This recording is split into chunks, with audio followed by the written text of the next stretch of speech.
comes a time when we heed a certain call, when the world must come together as one. There are people dying. Oh, when it's time to lend a hand to life, the greatest gift of all. We can't go on pretending day by day that someone somewhere will soon make a change. We all a part of God's great big family. And the truth, you know, love is all we need. We are the world. We are the children. We are the ones who make a brighter day. So let's start giving. There's a choice we're making. We're saving our own lives. It's true, we make a better day. Just you and me. Cannot lie. Love is strong. It only cares for joyful giving. If we try, we shall see. In this bliss we cannot feel. There are dreams. We stop existing and start living. Then it feels that always love's enough for us growing. Make a better world. To make a better world. Heal the world. Make it a better place. For you and for me and the entire human race. There are people dying. If you care enough for living, make a better place for you and for me. And the dream we work conceived and will reveal a joyful face. And the world we once believed in will shine again in grace. Then why do we keep strangling life when this earth crucify its soul? Though it's plain to see that this world is heavenly. Be God's love. Let it fly so high. Let our spirits never die. In my heart, I feel you are all my brothers. Create a world with no fear. Together we'll cry happy tears. So the Greetings from Jacksonville. Today is Friday, July 25th, 2025, and the time is approximately 8:47 p.m. and here in the state of Arkansas. You all, I would like to discuss the ongoing issue that is taking place in the Middle East, specifically in Israel, in Gaza, and also in Yemen as well. This video is titled U.S. and Israel Walk Away from Gaza Peace Talk, or Gaza Peace Talks by ABC News. I am going to play a couple of clips of what's going on in Gaza between the Israeli and mainly the Palestinians and the starvation of children and some people. One thing I've noticed that in some of the videos where they show the children that are malnourished is that some of the parents appear to be more healthier than their children that are starving, but that's not the case in all of these video contents. I mean, the parents are definitely stressed and are in anguish, and I'm going to go ahead and play the first clip. And the reason why I mention Yemen is because there is some similar incidents where people have starved or their children have starved in other parts of the Middle East, like in Yemen. If I can find footage of the Yemeni starvation, I'll try to include it, but right now our main focus is Gaza. Before I press play on this first clip, is that if anybody qualifies for an asylum, it is these people who are being starved to death.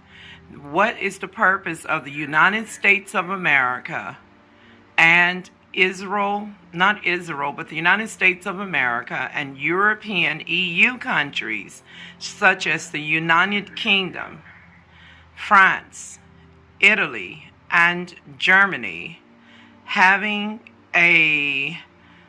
what's known as an ASYLUM immigration program?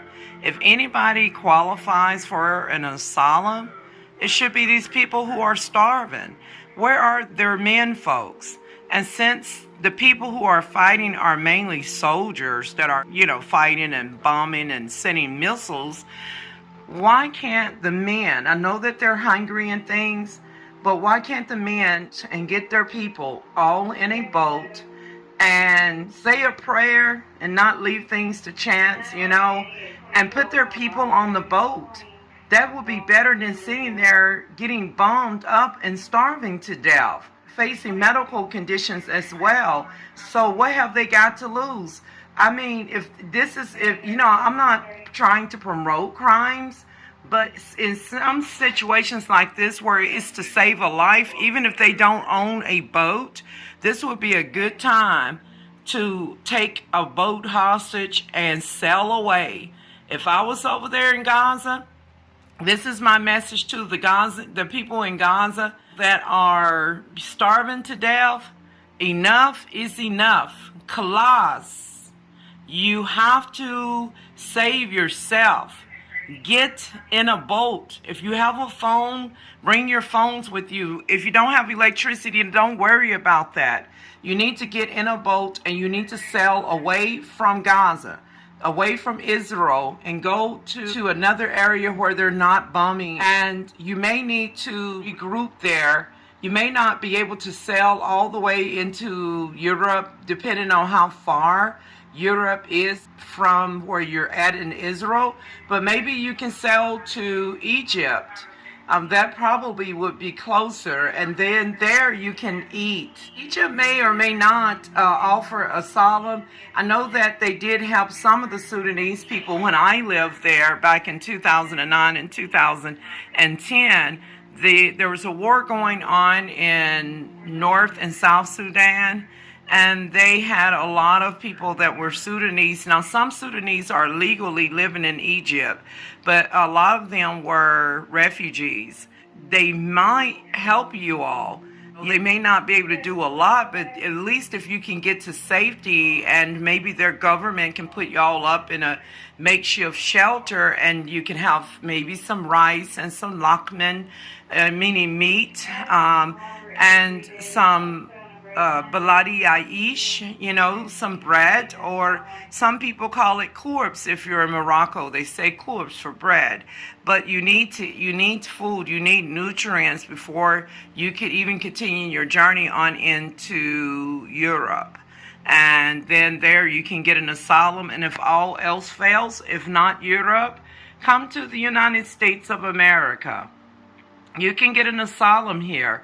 If anybody deserves to have an asylum, it is the people in Gaza, because they are starving to death. I mean, their babies are it's just so terrible. And then some of the children that look like babies that are malnourished are actually older than what they are. They just look like little children because they're starving. They're not their right size. So here goes, you guys. Gaza ceasefire talks are off. The U.S. and Israel are walking away from the table, accusing Hamas of not acting in good faith. Meanwhile, the humanitarian organization Doctors Without Borders is reporting 1 in 4 young children and pregnant women screened at their Gaza clinics are malnourished. The report states this is not just hunger, it's deliberate starvation manufactured by the Israeli authorities. The weaponization of food to exert pressure on a civilian population must not be normalized. The Israeli government blames Hamas for stopping the food from reaching those in need. ABC News foreign correspondent Maggie Rulli joins me for more on that. Maggie, let's start with these ceasefire talks. Why did they break down? Why are the U.S. and Israel walking away? Hey, Daniel. Steve Witkoff, the U.S. Special Envoy to the Middle East, he's accused Hamas of not acting in good faith, announcing that the U.S. negotiating team has departed Doha, where those talks were happening. He said they will now, quote, consider alternative options to bring the hostages home and try to create a more stable environment for the people of Gaza, although he did not specify what those alternative means might be. Now, Hamas has said they are surprised by Witkoff's negative remarks, confirm their commitment to continue negotiations. Israel has said the ceasefire talks have not collapsed, and Israeli Prime Minister Benjamin Netanyahu just released a statement pretty much echoing Witkoff, again, saying, quote, we are now considering alternative options to bring our hostages home. So it seems to be sort of a new talking point, Diane. Both sides appear to be centering on the same issues they have been for months now, and just not much progress has been able to be made. But Diane, I think what's really important to talk about right now is that the breakdown of these ceasefire talks is coming as we're getting these near daily warnings this entire week from more than 100 NGOs. The latest, as you just said, from Doctors Without Borders, is worth repeating those numbers that they came out with. Doctors Without Borders now saying that 1 out of every 4 children and pregnant women screened at their clinics are malnourished, accusing Israel of using starvation as a weapon in Gaza. And Diane, just today, there's been 9 new deaths from starvation in Gaza that were recorded, bringing that total to 122 deaths from famine and malnutrition, including 83 children. That's all according to the Hamas-run Gaza Health Ministry. As you also said, Diane, the Israeli government, they have denied all of this. They say that the crisis is a man-made shortage of food and aid, which has been engineered by Hamas. They also blame the UN for failing to distribute aid within Gaza and accuse them of working with Hamas, Diane. By Hamas. They also blame the UN for failing to distribute aid within Gaza and accuse them of working with Hamas, Diane. Israel is now saying that it will coordinate airdrops of aid into Gaza in the coming days. What's the latest on that? How's that going to work? Yeah, well, Diane, just today, an Israeli official confirmed the IDF will start coordinating these airdrops of aid into Gaza. It's going to be in collaboration with Jordan and the UAE, although we have not yet heard from either of those countries. They're expected to take place within the coming days. But, Diane, these types of aid drops have taken place a number of times before in the Gaza Strip since the war began. They're not without controversy, and on multiple occasions since they happened, they have led to deaths and injuries. So definitely controversy around airdrops and what that could mean in the region, Diane. And French President Emmanuel Macron is now saying that France will recognize a Palestinian state in September. How significant is that, and could other countries follow suit there? Yeah, Dan, it's incredibly significant. This was a groundbreaking announcement from Macron, the French president, announcing that France will recognize the state of Palestine. Macron posted the announcement in a quite lengthy post on X, in part saying, we need an immediate ceasefire, the release of all hostages, and massive humanitarian aid for the people of Gaza. We must also ensure the demilitarization of Hamas, secure and rebuild Gaza. And finally, we must build the state of Palestine, guarantee its viability, and ensure that by accepting its demilitarization and fully recognizing Israel, it contributes to the security of all in the region. Again, quite a lengthy post, but he breaks down so much of what this recognition will mean for him and for France. He also pledged to make what he's calling the solemn announcement at the UN General Assembly next September. Quite immediately, though, many in Israel and the U.S. condemned this announcement. Israel's president said Macron's declaration will not advance peace in the Middle East, and it won't bring the hostages home. Secretary of State Marco Rubio also called the decision reckless, saying it only serves Hamas propaganda. Diana should note that France is the first country in the G7 to recognize Palestine, but it is already recognized by 147 of the UN's 193 member states. Diane. Maggie Rulli, thank you. The first video got broken up into 2, and today is Friday, July 25th, 2025, and just shortly about 4 or 5 minutes after 9 o'clock p.m. And this clip is titled, French President Macron says France will recognize Palestine as a state, or Palestine or Palestine as a state. This is set. France will recognize the state of Palestine in September at the United Nations. After teasing the prospect for months, France's President Emmanuel Macron made the announcement on social media. True to its historic commitment to a just and lasting peace in the Middle East, I've decided that France will recognize the state of Palestine. I will make the solemn announcement at the UN General Assembly next September. The urgency today is to end the war in Gaza and provide aid to the civilian population. Peace is possible. As a supporter of the two-state solution, Macron has repeatedly defended the merits of his approach for the Palestinians but also for the Israelis. I believe in the future of a two-state solution as the basis for a regional security architecture that will allow Israel to live in peace and security with its neighbours. I believe in a need to unite our voices in Paris, London and everywhere else to recognise a state of Palestine and initiate this political dynamic, which is the only one consistent with the prospect of peace. The UK has not yet committed either way to the French President's invitation, but both the US and Israel are firmly opposed to such a move. Israeli Prime Minister Benjamin Netanyahu denounced it as a reward for terror. We strongly condemn President Macron's decision to recognize a Palestinian state next to Tel Aviv in the wake of the October 7th massacre. Such a move rewards terror and risks creating another Iranian proxy, just as Gaza became. The Palestinian Vice President, however, hailed Emmanuel Macron's announcement, as did Palestinians living in the West Bank.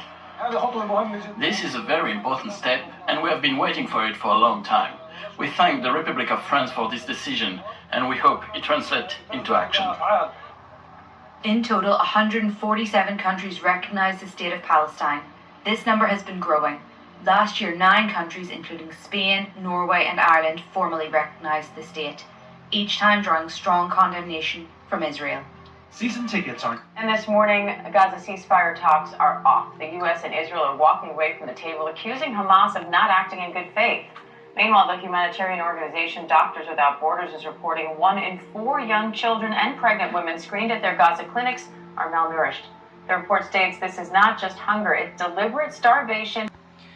Just to finish off the video, you guys, I'm going to play some clips here out of Yemen where the same, if not similar, several years ago in Yemen, in Yemeni, which is a different part of the Middle East, something similar, or if not the same, happened there where the children were being starved to death. And so here's a clip, and this one was from 6 years ago. I'm not the owner of the video clips played in these news clips. For our family, our father is sick. He has... This is what starvation does to a child's body. The war in Yemen has been raging for 3 long years, and it has hit the young hard. He doesn't suffer from any sickness. He suffers from malnutrition due to the terrible humanitarian conditions here and the severe poverty they are living in. The UN says that up to 14 million people are at risk of famine in Yemen, many of them children. The battle raging around the country's main port of entry for food and medicine is making life difficult for children like Awad from the besieged city of Taz. We came here to look after our family. Our father is sick. He has a spinal disorder. He cannot move. We decided to leave home so that we can find work and help our family. Starvation is an immensely painful way to die. Vital organ functions slow down and eventually stop. The doubling of the cost of food since the start of the war forced Ghazi and his brother to leave home to survive. In the village, we suffered from great poverty. I had to leave and come here to the city to look for work and take care and feed my family. Now, Ghazi is getting treatment in this medical facility run by a charity. But for hundreds of thousands of other children, their suffering will continue as long as the war goes on. Ube Shabander, TRT World. I am going to play another clip here from just a little bit of it. If you're interested, you can type in Yemenis famine at YouTube or at google.com. There are many poor, food insecure people in rural areas.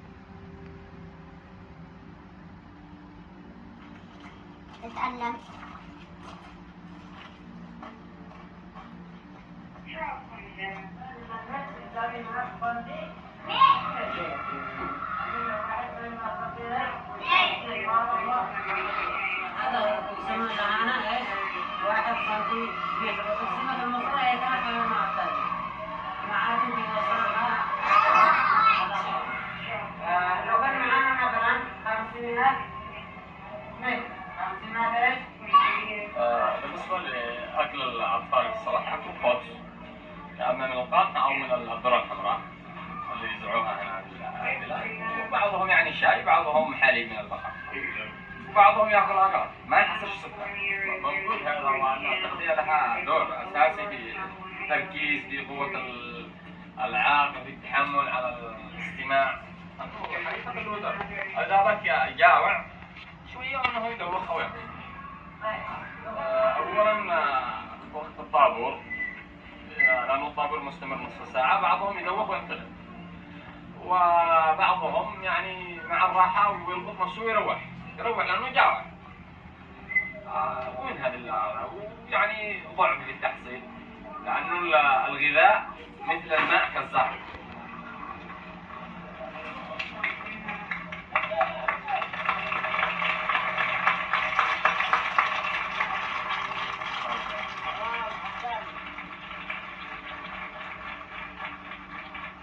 As you know, Yemen is a place where gender inequality is the highest in the world, and it starts with education, of course.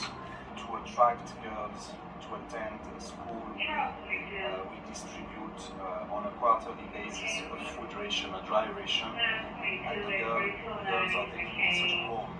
So it has a double objective, in fact. It is increasing enrollment and attendance of girls in Yemen, which is very important.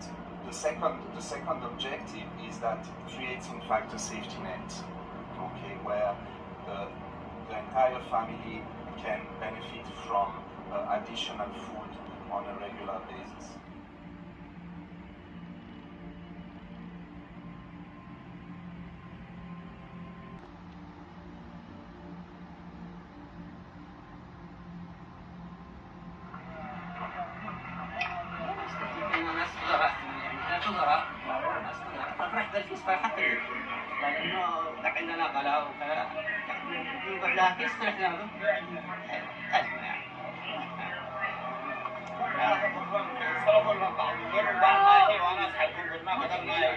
لا خليهم يزوروا يحسبوا بالبيت احسن ما يدوسوا بالعبر ولا حاجه. انا احسن مسكين والله فقير ولا في اي حاجه.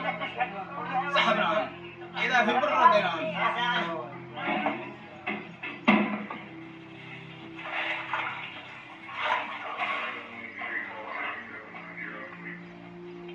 رحنا المدرسة، رحنا ما فيش معنا يعني حق ملابس ولا شيء ولا حق كتب، فصلنا بالمدرسة.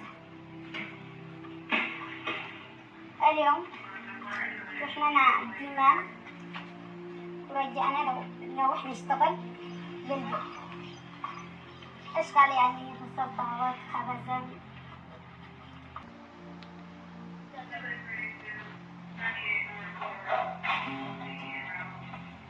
يعني المدرسة يتعلم ولا طلع دكاترة، بس ما يدون المدرسة ما تطلعش واحد كذا من الدراسة. They're carrying the maya, known as water in Arabic, on the donkey.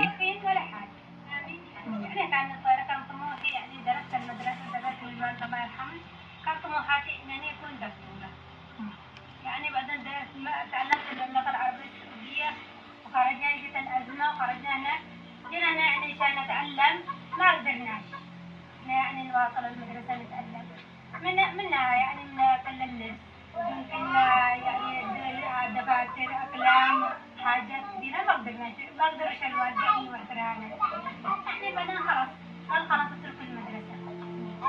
أشهر يعني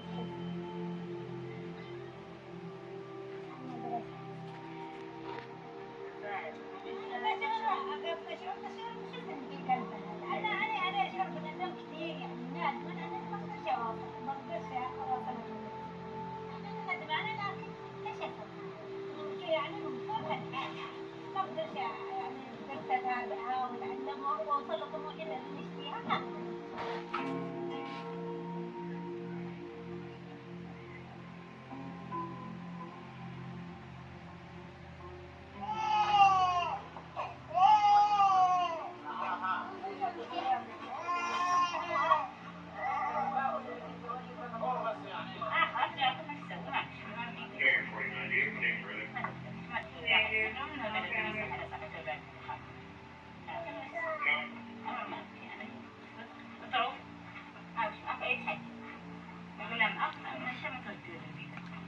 She's making Aish. I'm going to stop it right there. I was trying to get more of the starvation and the issue of what's going on in the villages in the Middle East. Very similar to African countries. If you notice here in the Yemeni clips that they are shorts, that there are black Yemenis, that's because they're the real ones. And in some cases, some Africans settled in those regions, or better yet, the Middle East used to be part of Africa before the Arab Spring. The Middle East did not even exist, and this is the result of that.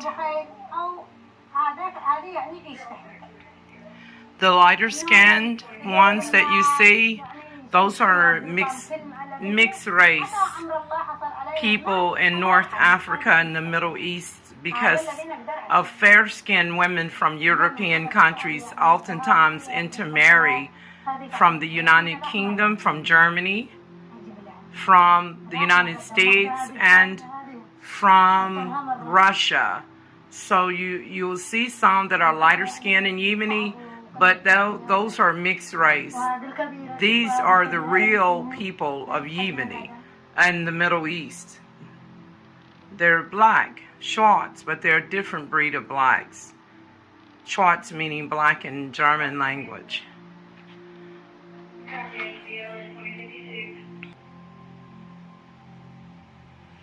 This clip says that nearly half of the Yemeni children are starving and malnourished.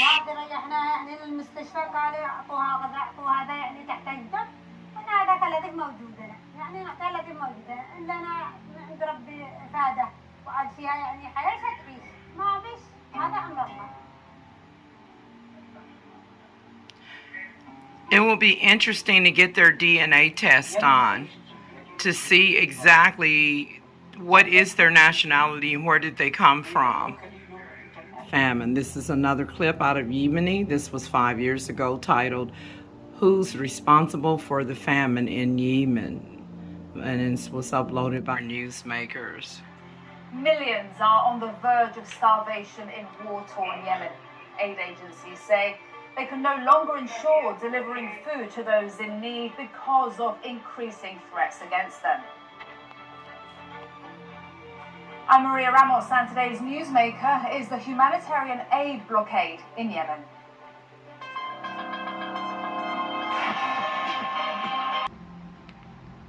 They're impeding humanitarian efforts and have even backtracked on a previous threat to tax international aid. So, which side is right? We'll debate that in a moment. But first, Francis Collins has this report.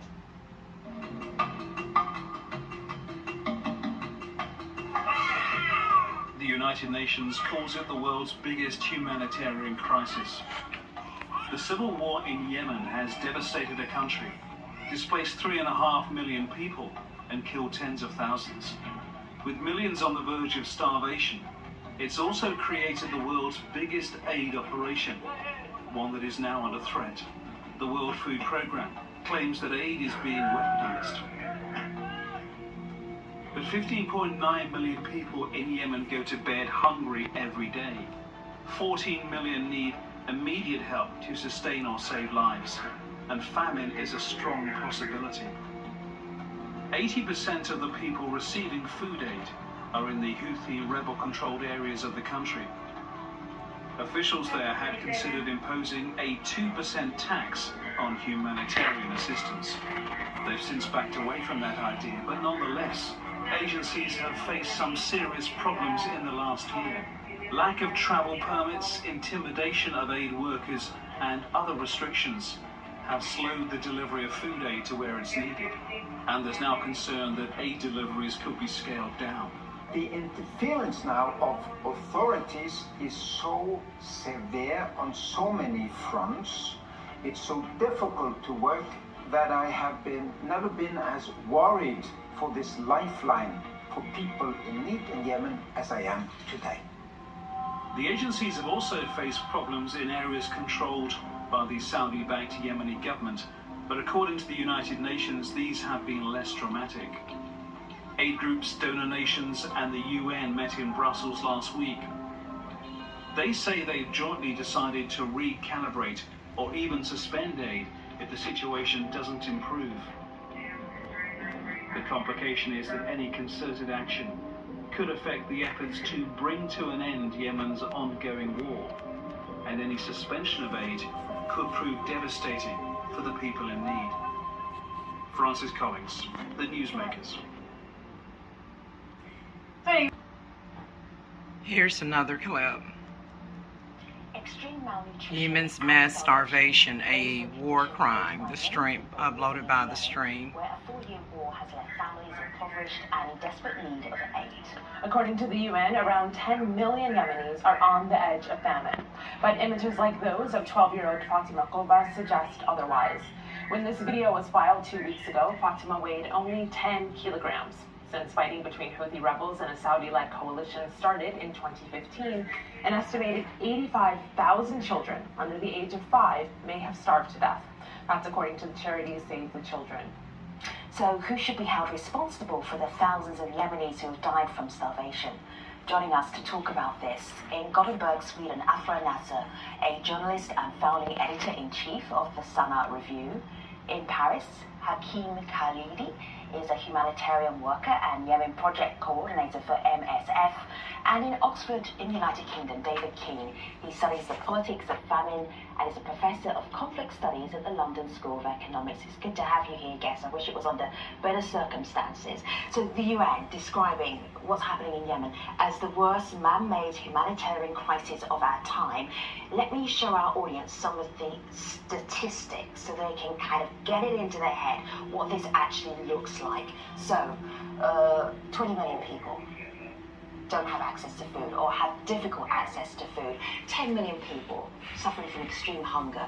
Food prices up as much as 162%. Afra, that is even hard to imagine. It's not really the direct violence in the conflict that is creating the humanitarian crisis. It is the consequences of the conflict. The economy aspect of the conflict, it is what it has a devastating impact on the people more than the violence. Hakim, I see you nodding. Go ahead. I totally agree with Afra. The conflict brought an economic crisis.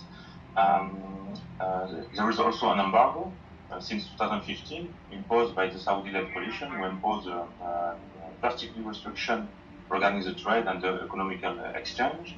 There is also a high level of pauperization of the Yemenis who don't have enough resources to buy food.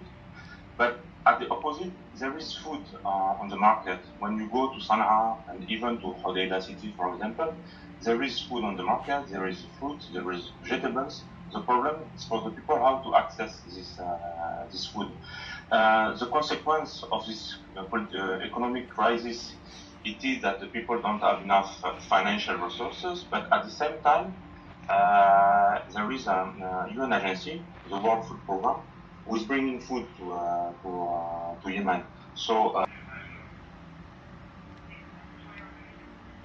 Well, more than 9 months into the coronavirus pandemic, the United Nations is warning millions in Yemen, South Sudan, northeast Nigeria, and the Democratic Republic of Congo now face famine due to the compounding crises of economic devastation, violent conflicts, and lack of access to humanitarian aid. UN official Mark Lowcock said a lack of funding for humanitarian relief has pushed already precarious populations to the brink of starvation. In Yemen, where 80% of the population depends on humanitarian aid, the United States, Saudi Arabia, and United Arab Emirates have all slashed aid to the country. This comes as the U.S.-backed Saudi-led coalition continues to bomb Yemen, where millions face hunger, disease, and extreme poverty in what's been called the worst humanitarian crisis in the world, even before the pandemic. In a moment, we'll talk about the crisis in Yemen with Sudanese journalist Naima Abakir. She was named the 2020 Royal Television Society Television Journalist of the Year. She's a senior international correspondent for CNN. But first, we're turning to her report for CNN called Yemen, a Crisis Made in America. In this packed children's ward in the main APS hospital in the north of Yemen, anxious mothers vie for attention as Dr. Ali Al-Ashwal does his rounds. This little girl is named Hafsa. Her mother tells the doctor Hafsa has 5 brothers, all malnourished. But Hafsa is the only one they can afford the medicine for. This mother of an 8-month-old tells Dr. Al-Ashwal her little boy can no longer lift up his head. He's too weak. His little belly is painfully swollen, a telltale sign of acute malnutrition. This is a tragedy. A family of 10 are all squeezed into one room. 4 of our children in 3 years dead from malnutrition. Hungry children. Their bodies so stripped of fat that every move is agony. Hard to believe, but these are the lucky ones. These are the children whose parents can afford the car journey to the hospital. Greetings from Jacksonville. This is going to be an extension of a clip that I did on yesterday. Today is Saturday, July 26, 2025, and the time is approximately 3:28 p.m. Here's a new clip regarding the situation that's going on in Gaza. It says that the humanitarian crisis in Gaza intensifies. And here's that clip. Images coming out of Gaza as Israel continues to hold up aid trucks at the border. Cameras filmed inside a children's ward at a hospital. Devastating images coming out of Gaza as Israel continues to hold up aid trucks at the border. Cameras filmed inside a children's ward at a hospital in central Gaza, and the scenes were haunting. According to the Director General of the Al-Shifa Medical Complex, 70,000 children have now entered the stage of acute malnutrition. 50,000 are on the brink of complete starvation. An American doctor volunteered in Gaza telling us every patient he is treating at Nasser Hospital is malnourished, and over 100 aid groups are warning of mass starvation. Now, Israel blames Hamas, saying they've been stealing food and engineering food shortages. An internal U.S. government review, though, failed to find any evidence that Hamas was engaged in widespread diversion of assistance. Now, aid airdrops could soon be starting up again. A top UN official warning that airdrops are the most expensive and inefficient way to deliver aid. Meanwhile, ceasefire negotiations abruptly ending, the U.S. pulling out of those talks, saying Hamas does not appear to be negotiating in good faith. The U.S. and Israel are now considering what they're calling alternative options, but it's still unclear what those are. Janae? Those images are devastating, Inez, but nothing compared to the reality of what's happening there. Thank you for that reporting. An Israeli bomb brought Ibrahim al-Dali's home crashing down on him. Trapped under the rubble and desperate, he was able to use his home to call civil defense and then his cousin for help.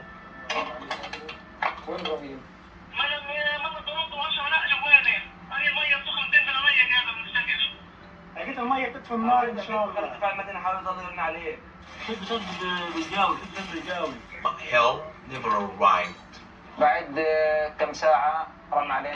Many hours passed and Ibrahim kept calling from under the debris. I am thirsty, I need water, I am still alive, help me. We contacted the civil defense, but they could not reach us. They were denied access by the Israeli military. Any person trying to access the area was a target for Israeli gunfire. We kept appealing to them. Many people were buried, still alive. We have the chance to save their lives. Regretfully, by the following morning, my brother was dead. His body was charred too. We were not even able to recover his dead body as flames kept flaring for 3 days. Ibrahim was not the only one.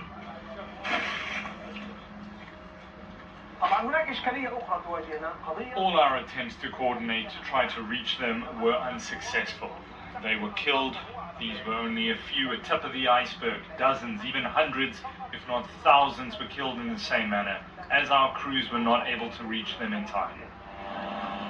Israel's blockade has prevented fuel from entering Gaza, and its military has targeted fuel storage facilities and trucks. That's forced the Gaza Civil Defense to suspend most of its emergency operations. We as paramedics feel deep pain when we hear these cries for help from under the debris, while we are unable to help. Hundreds of thousands of liters of fuel are needed each day to keep life-saving and life-sustaining operations going. Services will continue to shut down if far greater volumes don't enter immediately. Ibrahim Khalili, Al Jazeera, Gaza City, Palestine. Starmer has called the situation in Gaza in. They've come with their pots and pans to show solidarity with those in Gaza who have nothing to cook in them.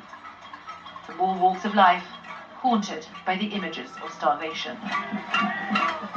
And angry, they say, that the UK government is not doing more to stop it.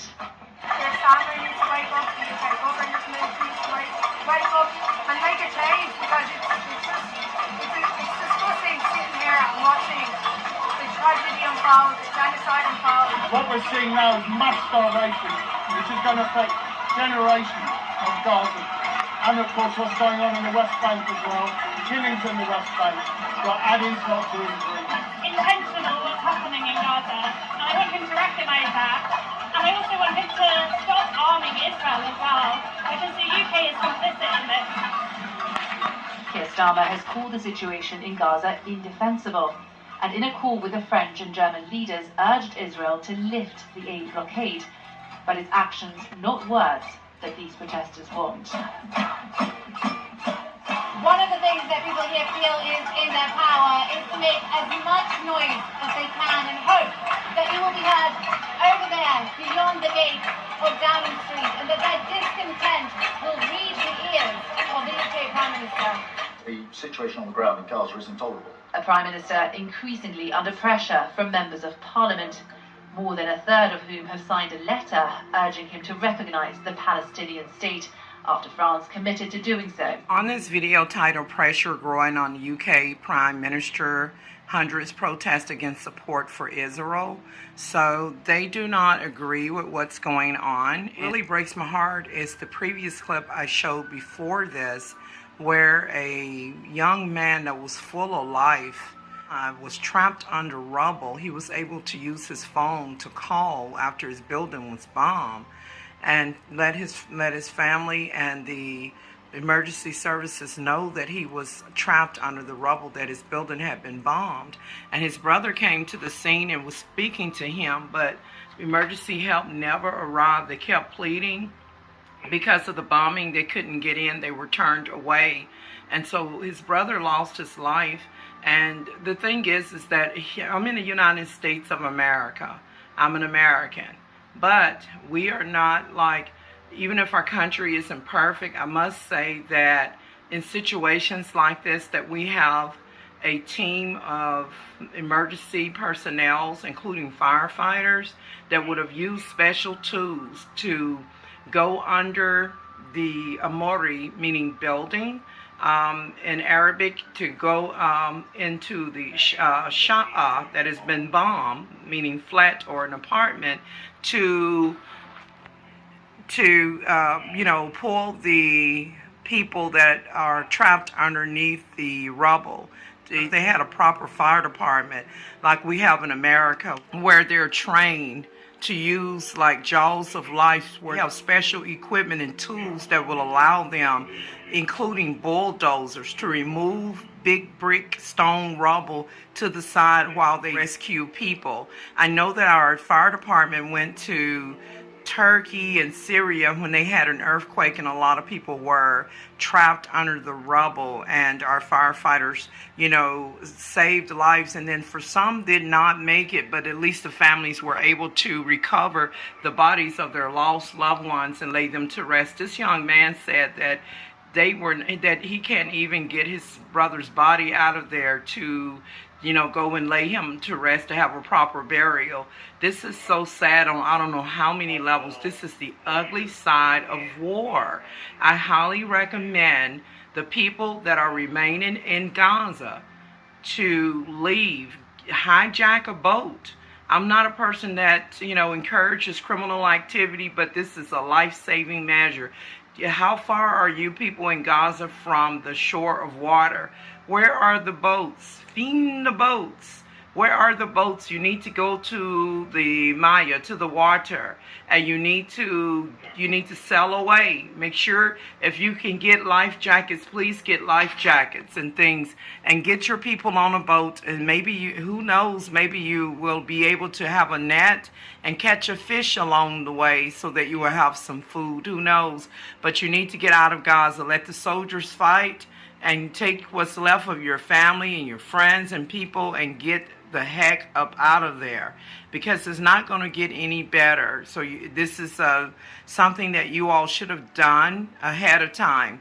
I can't stress it enough to the people in Gaza. Here's my message. Please hijack a boat, take a boat, even if you don't own one. Put your people on there, put some life jackets on. In case the water gets high, the life jackets would help keep your body afloat, even if you don't know how to swim or doggy paddle, if God forbid, if something happened. So I do have a video of me expressing the importance of people having life jackets, even if you don't know how to swim or do know how to swim, and also emergency handheld radios like CB walkie-talkie radios and scanner radios and things, so that you can be able to communicate in the event that you don't have access to power or even phone services.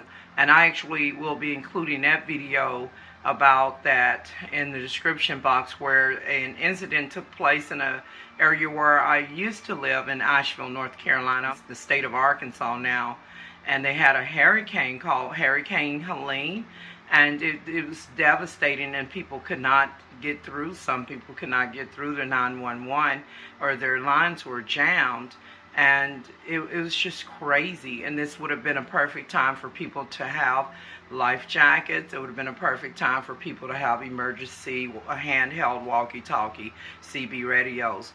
In conclusion, UN slams Western moves to recognize Palestinian state. And this video, this is the nearest update, is done today, which is on Friday, September 26, 2025. And the time is approximately 8:08 p.m. Y'all, I'm in Jacksonville, Arkansas, and I'm going to include this clip in the video that was previously recorded back in July, I believe on July 25th, 2025, in regards to what's going on in Gaza and other parts of the Middle East like Yemen. So here goes. President or Prime Minister of Israel, the Israeli president. You didn't do something right. You did something wrong, horribly wrong.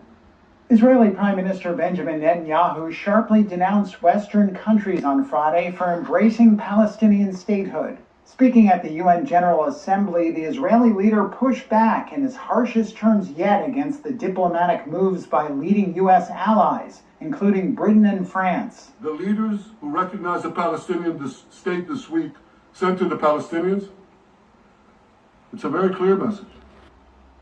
Murdering Jews pays off. Recent moves by countries to recognize a Palestinian state have deepened Israel's international isolation over its conduct of a nearly 2-year-old war against Hamas militants in Gaza. The most right-wing government in Israeli history has made its strongest declaration yet that there will be no Palestinian state as it pushes on with its fight against Hamas following the October 7th attacks in Israel 2 years ago. You see this large pin here? It's a QR code. Netanyahu wore a QR code on his lapel linking to a website with information about the attacks. You too will see why we fight and why we must win. Hamas-led fighters killed some 1,200 people in the rampage, according to Israeli tallies. Israel's military response has killed more than 65,000 people in Gaza, according to local health officials, and left much of the territory in ruins. Dozens of delegates exited the hall as Netanyahu took the stage, while attendees in the balcony rose to their feet to give him a standing ovation. Over time, many world leaders buckled. They buckled under the pressure of a biased media, radical Islamist constituencies, and anti-Semitic mobs. There's a familiar saying, when the going gets tough, the tough get going. Well, for many countries here, when the going got tough, you caved. Netanyahu spoke after Arab and Muslim leaders, who this week accused Israel of genocide and war crimes in Gaza. The Israeli government has vehemently denied these accusations. The International Criminal Court has issued a warrant for Netanyahu for alleged war crimes in Gaza. Israel rejects the court's jurisdiction and denies committing war crimes. Hamas has offered to release all remaining hostages, only about 20 of whom are said to be alive out of a total of 48, in exchange for Israel agreeing to end the war and withdrawing from Gaza. U.S. President Donald Trump, who has backed Netanyahu consistently, reiterated Friday that the war could end soon. And it's looking like we have a deal on Gaza. And we'll let you know. I think it's a deal that will get the hostages back. It's going to be a deal that will end the war. It's going to be a deal it's going to be peace. I think we have a deal. Netanyahu spoke by phone to Trump on Thursday and will visit the White House on Monday. Papa Dipper, our first pizza designed for dipping. It comes with the garlic sauce flavor, 3 new flavors plus the original. This is dipping done better. The new Papa Dipper. Better ingredients, better pizza. Papa John. President moments ago leaving the White House, headed to the Ryder Cup. Let's listen. It's a while to represent the United States at the Ryder Cup, which is very exciting. And we'll be watching that. This is Kai, by the way, in case you didn't know. How are you? And we'll be watching a little golf. I think we have maybe a deal on Gaza, very close to a deal on Gaza. How are you? Hello, Peter. And it's looking like we have a deal on Gaza. And we'll let you know. I think it's a deal that will get the hostages back. It's going to be a deal that will end the war. It's going to be a deal it's going to be peace. I think we have a deal. That'll be number 8, Peter. Thousands of people came out to the streets of New York City to protest against him being here, against his address, and against the 2 years of ongoing genocide that the U.S. has supported Israel throughout. People see the truth through these lies. We saw today so many people got up and walked out of Netanyahu's address, right? And that's indicative of how much the narrative and the truth has really prevailed in the past 2 years. World leaders can say what they want to say, they can spew the narratives they want to spew, but the truth is the people are watching a genocide and the people are seeing through that. With that note, I'm out. Thanks for watching. Don't forget to like, share, and subscribe.